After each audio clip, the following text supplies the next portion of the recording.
विदिताखिलशास्त्रसुधा जलधे महितोपनिषत् कथितार्थनिधे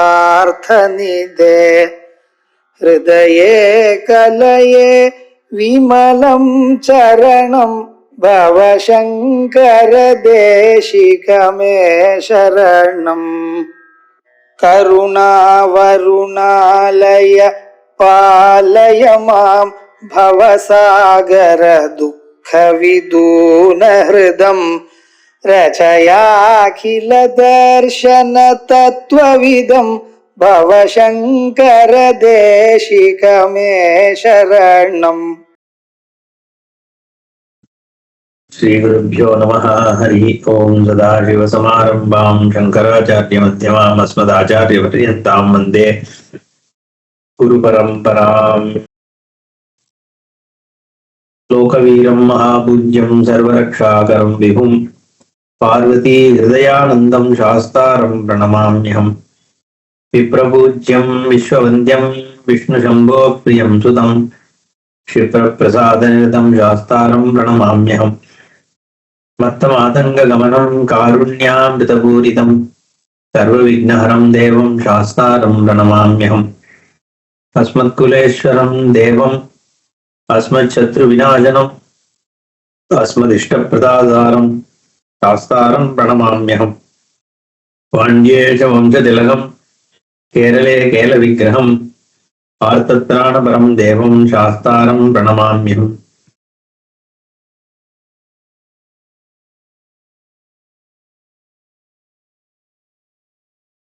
பூதநாத கீதை உபதேசம் பண்றேன் இருக்கார் பகவான். நான் அப்படிங்கிற அந்த அகங்காரம் தான் இந்த சரீர புத்திக்கு காரணம். அந்த அகங்காரம் இல்லாமல் அகம் பிரம்மாஸ்மி என்ற பாவத்தோடு எவன் இருக்கானோ அவன் ஷரீரம் இருந்தாலும் ஷரீரம் இல்லாதவனுக்கு சமமானவன். அவனுக்கு மாயையோடு சம்பந்தம் கிடையாது. அந்த மாயை வாஸ்தவத்துல பார்த்தா இல்லவே இல்லை, பிரம்மம் தான் இருக்கு. ஆனா இந்த அகங்காரத்தினால மாயை இருக்கிறதா தெரியல. மாயை தெரியறதே மாயையினாலதான், இல்லாத மாயையினால.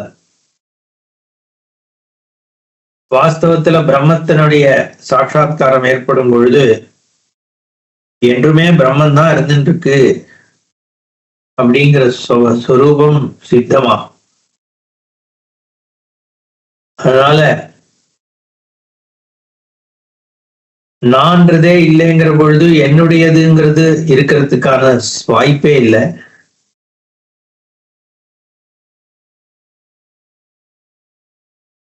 அப்போ எங்க இருக்கு அப்படின்னு கேட்டா இல்லாதது தெரியறதே. எங்க தெரியறது? பிரம்மத்துலதான் தெரியறது. இல்லாதது இருக்கிற மாதிரி இருக்குன்னா எங்க இருக்கு? பிரம்மத்துலதான் இருக்கு.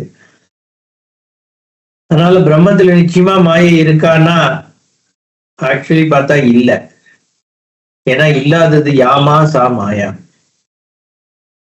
எனக்கு இருக்கிற மாதிரி தெரியறதே அது எங்க இருக்குன்னா பிரம்மத்துலதான் இருக்கு. ஏன்னா உனக்கு இருக்கிறதா தெரியறதுனால அப்படின்லாம் அந்த ராஜாக்கு உபதேசத்தை பண்றார், திருஷ்டாந்தம் கொடுக்கிறார். ஒரு ஸ்படிக பாத்திரத்துல செக்கச்சவேன்னு இருக்கிற புஷ்பங்களை போட்டா பாத்திரமும் ஸ்படிக பாத்திரம் சேப்பாதான் தெரியும்.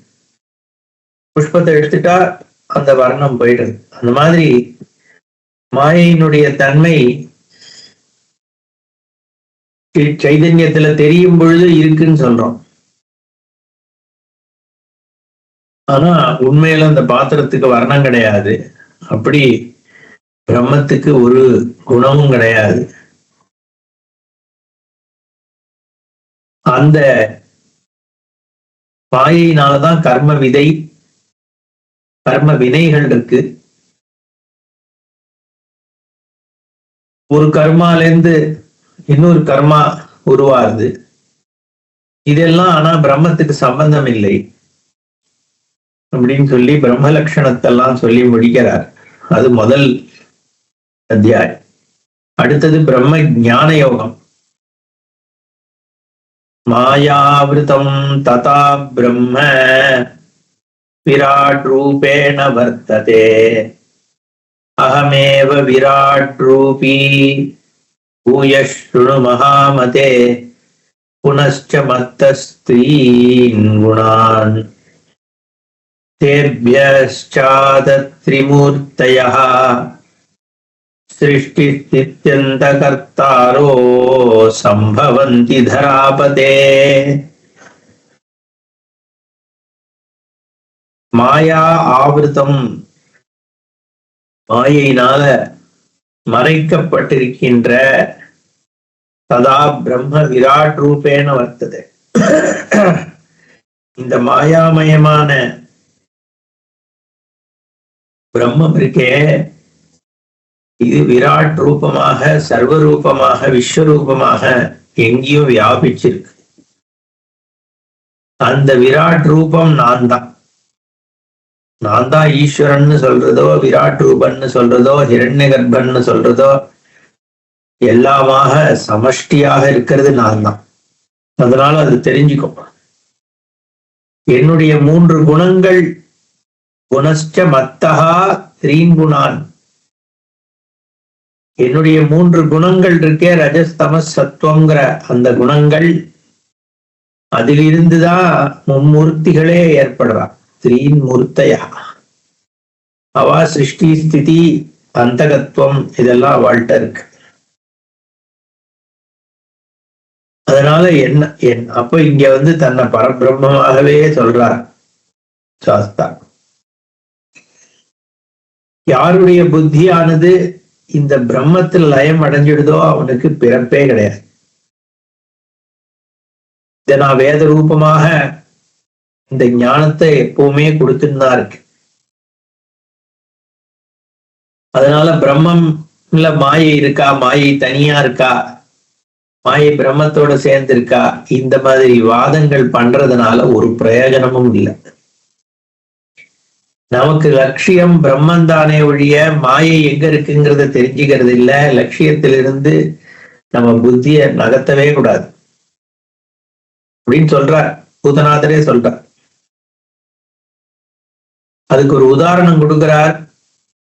ஒரு கிணத்துல தவறி விழுந்துட்டான்னா தான் தப்பிச்சு வெளியில வர்றதுக்கு முயற்சி பண்ணணுமே ஒழிய, இந்த கிணறு இங்க யார் வெட்டினா, இது ஏன் இவ்வளவு அகலம் பெருசா இருக்கு, வாய் ஏன் இவ்வளவு சின்னதா இருக்கு,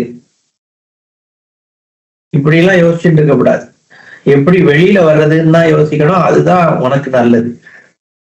அது மாதிரி பிரம்மத்தை அடைஞ்சி மோட்சம்தான் கிடைக்கணும்னு தான் யோசிக்கணுமே ஒழிய, மாயை எங்க இருக்கு, எப்படி இருக்கு, இருக்கா இல்லையான்றத பேசுறது அர்த்தம் இல்லைன்னு சொல்றார் பூதநாதன்.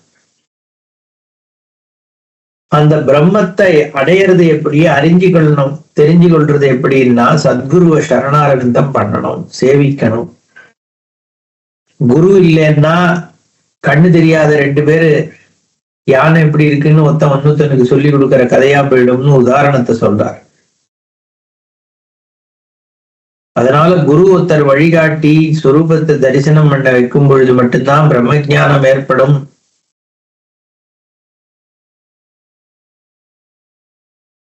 அதுக்கப்புறம் இந்த குணங்கள்லாம் சாமியத்தை அடைஞ்சி என்கிட்ட சேர்ந்துடுறது. அப்போ நிர்குணத்தன்மை பிரகாசிக்கிறது. அதுதான் மோட்சம்.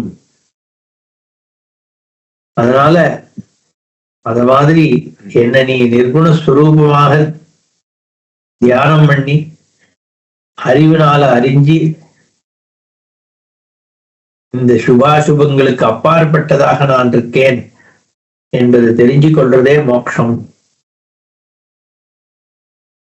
அப்படின்னு பிரம்மஞான யோகத்தை சொல்றார். அடுத்ததாக குணத்திரய யோகம். 3 குணங்களை பத்தி பூதநாதன் உபதேசம் பண்றார். பிரம்மஞான யோகத்துக்கு அப்புறம்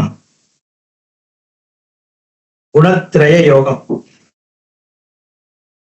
त्रिगुणेभ्यो बभूवुः च पञ्चभूतानि पार्थिव सत्त्वान् शब्दयुतांश्चासीत् अनन्तं मेदिनीपते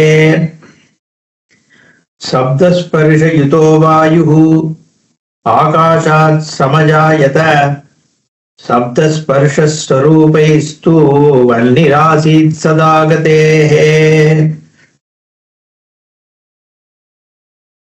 त्रिगुणेभ्यः बभूवुः च பஞ்சபூதானி.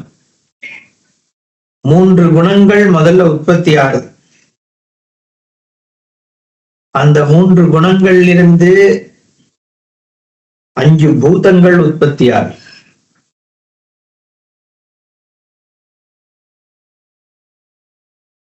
அந்த பூதங்கள்ல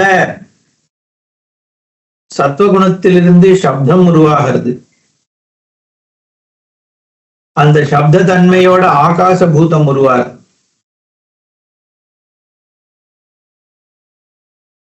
அந்த ஆகாசத்திலிருந்து சப்த ஸ்பர்ஷம்ங்கிற தன்மையுடைய வாயு உருவாகிறது. வாயுவிலிருந்து சப்த ஸ்பர்ஷ ரூபம் இதோடு கூடிய வன்னி உருவாகிறது, அக்னி. அக்னியிலிருந்து சப்த ஸ்பர்ஷ ரூப ரசம் இருக்கக்கூடிய ஜலம் உருவாகிறது. ஜலத்திலிருந்து சப்த ஸ்பர்ஷ ரூபரச கந்தம் இருக்கக்கூடிய பூமி உருவாகிறது. இப்படி பஞ்சபூதங்கள் பிரபஞ்சம் உருவாகுது. பஞ்சபூதங்கள்னால பிரபஞ்சம் உருவாகுது.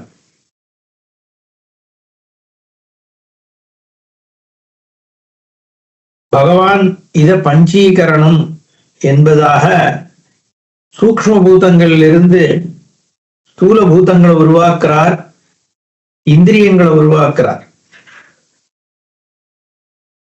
அந்த ஜெகதீஸ்வரனாகிய ஸ்வரூபன் நான் தான். இப்படி உலகத்தினுடைய பூதங்கள் கிரமமாக உருவாகி பஞ்சபூதங்கள், பஞ்சேந்திரியங்கள், பஞ்ச ஞானேந்திரியங்கள், பஞ்ச கர்மேந்திரியங்கள், பிராணன், இப்படி எல்லாம் உருவாகுது. இது உருவாகும் பொழுது இது அனுபவிக்கக்கூடிய ஜீவராசிகள் கர்மவினை பயனாக அதனுடைய தேகத்தை நான் கொடுக்கிறேன் அதுகளுக்கு.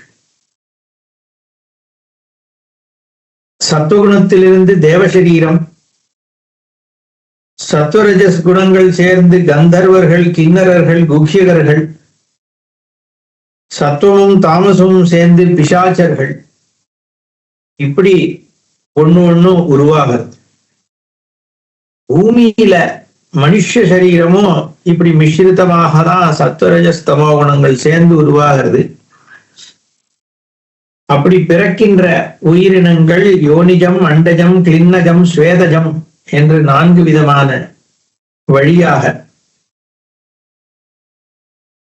யோனிஜம் அப்படின்னா வயரிலிருந்து யோனி வழியாக வெளியில வர்றது. மனிதர்கள், மிருகங்கள், இவாள்லாம் யோனிஜர்கள். முட்டையிலிருந்து உருவாகிற வஸ்துகளுக்கு அண்டஜம்னு பெயர். பாம்பு, பறவை, இவாள்லாம் அதுல உருவாரா. அப்புறம் கிளின்னஜம் பேர்த்துண்டு வெளியில வர்றது. அது பள்ளத்தி பூச்சி, செடி கொடிகள், இதெல்லாம் கிருமிகள். கடைசியாக ஸ்வேதஜம் வேர்வையிலிருந்து உருவாகக்கூடிய பூச்சி முதலானவைகள். இப்படி 4 விதமான உயிரினங்கள் தோற்றம் இருக்கு. இந்த ஜென்மாக்கள் அத்தனையிலும் தேவசரீரம் முதற்கொண்டு அத்தனையிலும் பிரதானமானது மனுஷ சரீரம்தான். ஏன்னா அதுலதான் மோட்சம்ங்கிறது சித்திக்க முடியும். அதனால எல்லா உயிர்களுக்கும் தலையாயதாக மனுஷ சரீரம் இருக்கு என்று சொல்லி குணத்திரய விபாகத்தை முடிக்கிறார். இதெல்லாம் நம்ம ஒரு ஸ்லோகங்களாக பின்னாடி தனியாக பூதநாத கீதைய பார்க்கலாம். இப்ப அடுத்ததாக தத்துவ விஞ்ஞான யோகம் என்கின்ற உபதேசம் பகவான் தொடர்ந்து சொல்லிட்டு வரார். மானசம் மானுஷானாம் து காரணம் பந்த மோக்ஷயோ யாவிகாரமீ ரமயீ புத்தி ரஜஸ்தாமச சஞ்யுதா சாதிஷ்டதி சதா சித்தே தஸ்மாத் தூஷணமப்யஹோ சித்யஸ்ய ஜாயதே ராஜன் அவதானயுதः ஷ்ருணு. மானசம் மானுஷானாம் து காரணம் பந்த மோக்ஷயோஹோ. பந்தம் மோக்ஷம் இதுக்கு காரணம் எதுன்னா மனசுதான் காரணம். மனசுல இருக்கிற அஜ்ஞானம் தான் காரணம். மனுஷர்கள் இல்லைன்னா ரூபத்தை சரியாக தெரிஞ்சுட்டு இருந்தான்னா மோட்சம், தெரியாம இருந்தா அதுவே பந்தம். அதனால யா விகாரமயி புத்தி, புத்தியினுடைய எப்படிப்பட்ட விகாரங்கள்னால ராஜசம் தாமசம் முதலான குணங்கள் சேர்ந்து உலகத்துல ரொம்ப தோழ வைக்கிறது. அதனால இந்த சித்தத்தை எப்ப நம்ம சரி பண்றோமோ அப்பதான் மோட்சம் கிடைக்க போகுது.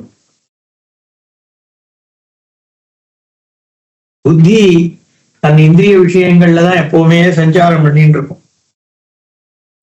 அந்த மாதிரி சம்சாரம் பண்ணும் பொழுது துக்கம் தான் ஏற்படும், முன்னேற முடியாது, எப்பவுமே சிந்தை இருந்துட்டே இருக்கும். அதனால பார்த்தமான விஷயங்கள்ல தான் புத்தி போய் ஈடுபடுறது.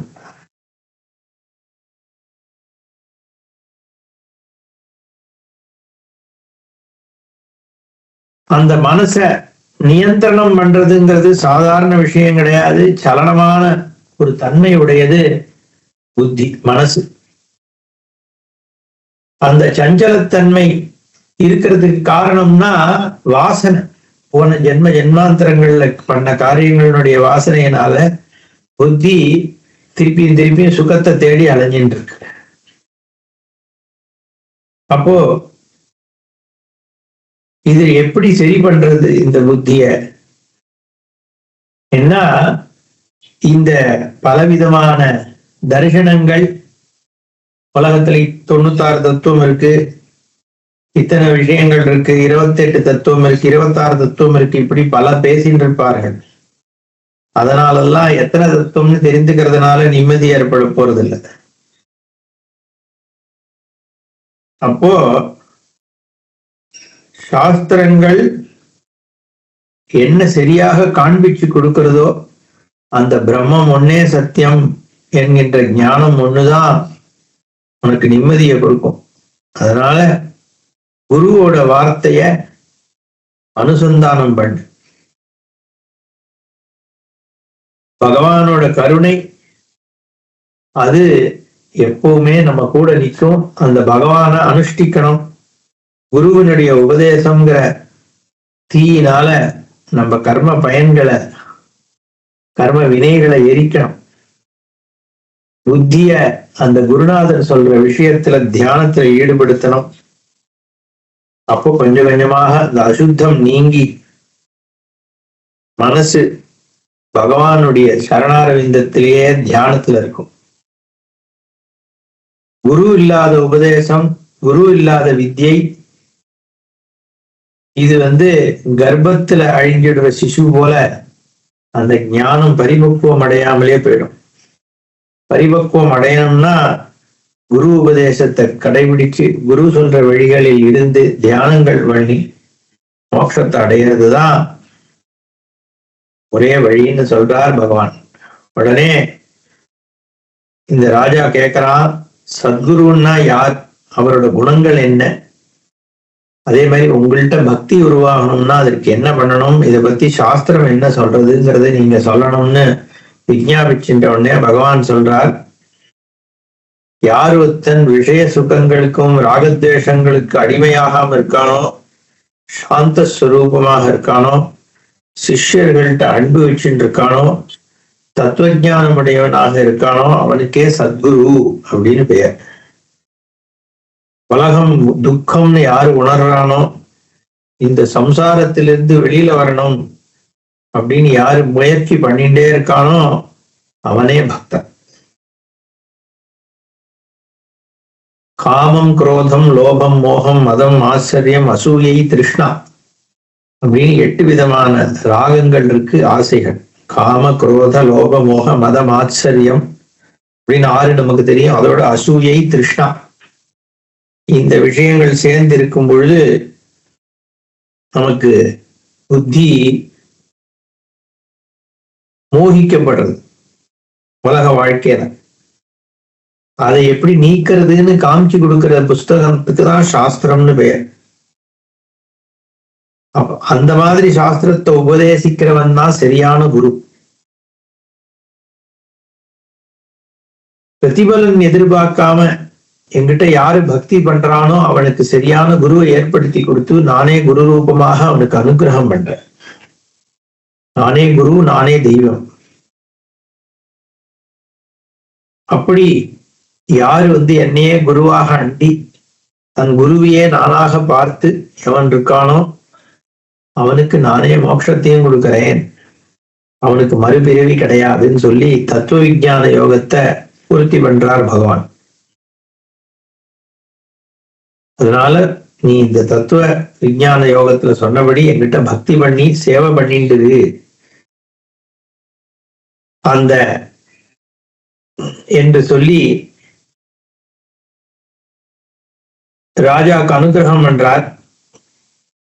ராஜாவும் பக்தியோட மனசு நிறைஞ்சிருக்கார். எல்லாரும் அதை கேட்டு, தேவர்கள் எல்லாருமே கேட்டு மனசுல சாந்தி அடைகிறார். சூரியனே தன்னுடைய வெப்பம் குறைஞ்சு போயிட்டானா அந்த தன்மையான உபதேசத்தை கேட்டு. அப்போ சாயந்தரம் ஆயிடுறது, நாதம், பேரி, மணி முதலானவைகள்லாம் ஒலிக்கிறது. எல்லாரும் சந்தியாவந்தனம் பண்றதுக்காக அங்கிருந்து கிளம்பிடுறார். பகவானும் ஆழ்ந்த தியானத்துக்கு போயிட்டார். அன்னைக்கு ராத்திரி முழுக்க அந்த ராஜாவுக்கு பகவான் இது வரைக்கும் சொன்ன உபதேசங்கள் மனசுக்குள்ள அப்படியே ரீங்காரம் கட்டின்னு இருக்கு. இப்படியாக பூதநாத கீதோபதேசமாகிய 8வது அத்தியாயம் முடிஞ்சு 9வது அத்தியாயம் ஆரம்பிக்கிறது. இன்னும் ஞானோபதேசத்தை பகவான் தன்னுடைய சிம்ஹாசனத்துல, ரத்ன சிம்ஹாசனத்துல உட்கார்ந்து தொடர்றார். கர்ம விபாக யோகம்ன்ற அந்த அத்தியாயம். ராஜோவாச்ச கர்மாணி கதி சங்கியானி யதவாத த்விதானி ச வதன்னாசனோபாயம் அபிமாம் வாரிஜேக்ஷணா. பகவானுவாச்ச கர்மணி த்விவிதே முக்கியே பிராரப்தம் சஞ்சிதம் த்விதி நஷ்யத்யனுபவான் நூனம் பிராரப்தம் த்வினானது அபரம் நாசமாப்னோதி லீனே பிரம்மணி மானதே. ராஜா கேட்கிறார், கர்மணி கதி சங்கியானி, எத்தனை விதமான கர்மாக்கள் இருக்கு, அதை எங்களுக்கு சொல்லணும், அது நாசமாகறதுக்கான உபாயத்தையும் சொல்லணும்னு விஞ்ஞாபிச்சுக்கிறார். பகவான் பதில் சொல்றார், கர்மணி த்விவிதே முக்கியமாக 2 விதம்தான் கர்மா. ஒண்ணு பிராரப்தம், இன்னொன்னு சஞ்சிதம். பொதுவாக மற்ற கிரந்தங்கள்ல 3ஆ சொல்லுவோம், பிராரப்தம், சஞ்சிதம், ஆகாமியம்னு. ஆகாமியம் பொதுவா திருப்பி ஆனா சஞ்சிதத்துலதான் போய் சேர்றது, அது பிராரப்தத்துல சேராது. அதனால பொதுவாக பார்த்தா சஞ்சித பிராரப்தம் 2ன்னு சொல்லலாம். அதுதான் இங்க பகவான் 2 தான் முக்கியமாகன்னு சொல்லிட்டார். ஆனா அது நாசம் எப்படி ஆகணும் அப்படின்னா,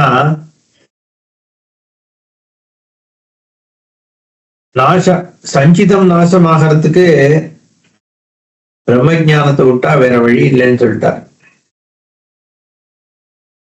ஆனா பிராரப்த கர்மா உபபோகம் பண்றதுனால, அதை நீ அனுபவிக்கிறதுனால மட்டும்தான் பிராரப்தம் போகும்.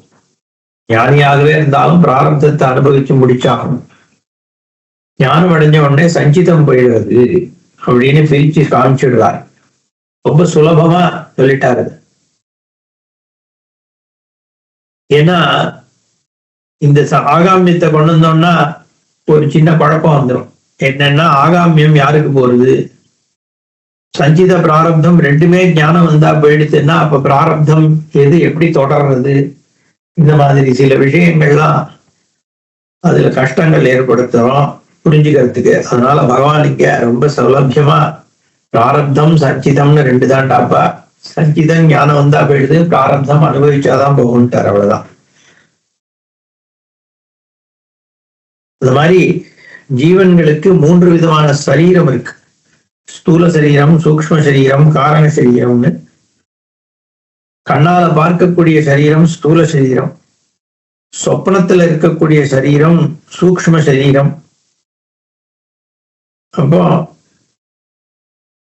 அதுக்கு ஆதாரம், ரெண்டுத்துக்கும் ஆதாரமா இருக்கிறது காரண சரீரம்னு பேர். பிராரப்த கர்மம் போயிடுச்சுன்னா ஸ்தூல சரீரம் போயிடும். ஆனா சூக்ஷ்ம சரீரம் காரண சரீரம் போகிறது கிடையாது. ஞானம் வந்தா மட்டும்தான் போகும். அதனாலதான் இந்த காரண சூக்ஷ்ம சரீரங்கள் ரெண்டும் சேர்ந்துதான் புனர்ஜென்மத்துக்கான ஒரு தன்மையை அடையது. தன்னுடைய கர்மவசத்தினால இது ரெண்டும் தான் போய் புது தேகத்தை எடுக்கிறது.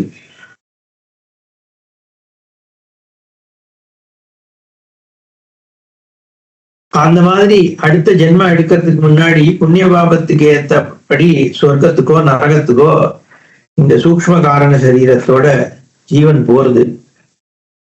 அங்க போய் கர்மாக்கு ஏத்த மாதிரி அனுபவிக்க வேண்டியவங்க எல்லாம் அனுபவிச்சுட்டு இன்னொரு ஸ்தூல தேகத்தோடு தொடர்பு கொண்டு விடுறது. அது எப்படி அடுத்த ஸ்தூல தேகத்தை அடையிறதுன்னா, இந்த சொர்க்க நரக பலன்கள் அனுபவிச்சு முடிச்ச ஜீவன் சூக்ஷ்ம காரண தேகத்தோடு போய் சந்திரமண்டலத்துக்கு போயிடுது முதல்ல. அதுக்கப்புறம் மேகங்கூட்டங்களுக்கு மழை வழியாக அந்த மழை தண்ணீர் துளி இருக்கே அது வழியா இந்த ஜீவன்கள் திருப்பி பூமிக்கு வருது. அது இந்த ஜலத்து வழியா செடி தாவரம் வழியாக காய்கனிகளோடு உள்ள போய் உட்கார்ந்துருது. அப்புறம் அதை சாப்பிடுற ஆண் பெண்களுடைய சுக்கிர சோனித்தம் வழியாக திருப்பி அந்த ஜீவன் அடுத்த ஜென்மாவா உருவாகுது. எந்த ஜென்மா எடுக்கிறது, அது எப்படி வாழுதுங்கிறதெல்லாம் அதனுடைய பிராரப்த வசத்தினால அது பண்ணிருக்கிற முஜென்ம கர்மாவனுடைய பயனாக இங்கே ஜென்மா ஏற்படுறது. இப்படி திருப்பியும் திருப்பியும் திருப்பியும் பூமியில பிறப்பு இறப்பு பிறப்பு இறப்புன்னு நடந்துட்டு இருக்குன்னு பூதநாதர் அனுகிரகம் பண்றார். வேற ஏதாவது கேள்வி இருக்கா அப்படின்னு கேட்டோடனே ராஜா சொல்றான், இப்படி இங்க பண்ற புண்ணிய பாபத்தினாலதான் போய்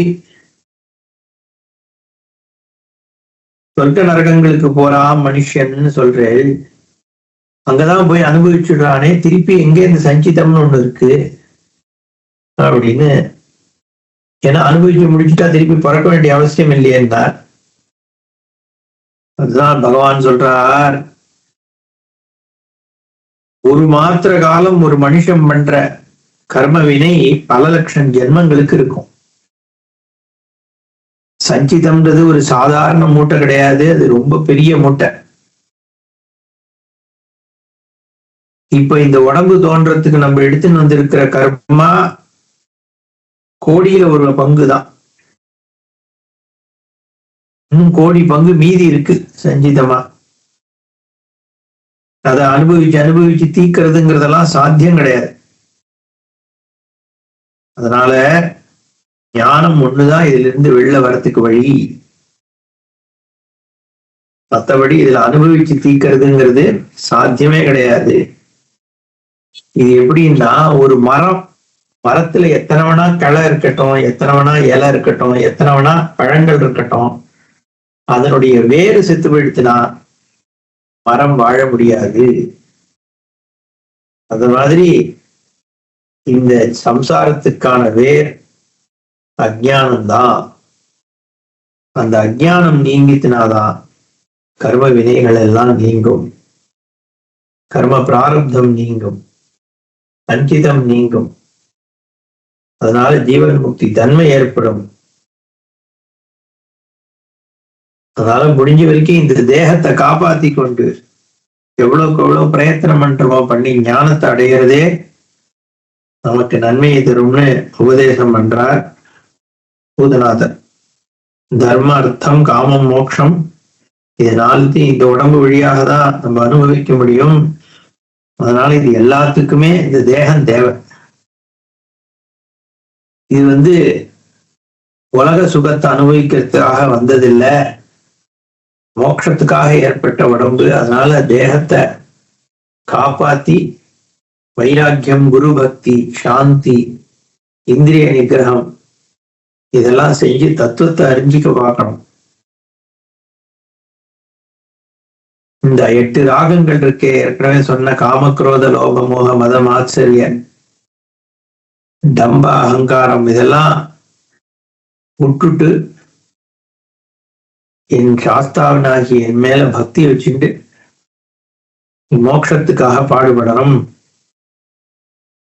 அதனால கொஞ்சம் கொஞ்சமாக என்னுடைய அனுகிரகத்தினால இந்த ஜனங்களுக்கு பக்தனுக்கு இருக்கக்கூடிய ராகத்வேஷங்கள்லாம் போகும். அதுக்கப்புறம் என்கிட்ட சேருவான். அப்படிங்கிறதோட இந்த கர்ம விபாக யோகம் பூர்த்தியாகுது. அப்புறம் பக்தி விபாகம்னு பகவான் பக்தியை பிரிச்சு சொல்ல போறார். அதுல இருந்து அடுத்த செஷன்ல பார்ப்போம். ஓம் பூர்ணமத பூர்ணமிதம் பூர்ணாத் பூர்ணமுதச்யதே பூர்ணஸ்ய பூர்ணமாதாய பூர்ணமேவாவசிஷ்யதே. ஓம் சாந்தி சாந்தி சாந்தி. ஹரி ஓம் ஸ்ரீ குருभ्यो நமः. ஹரி ஓம்.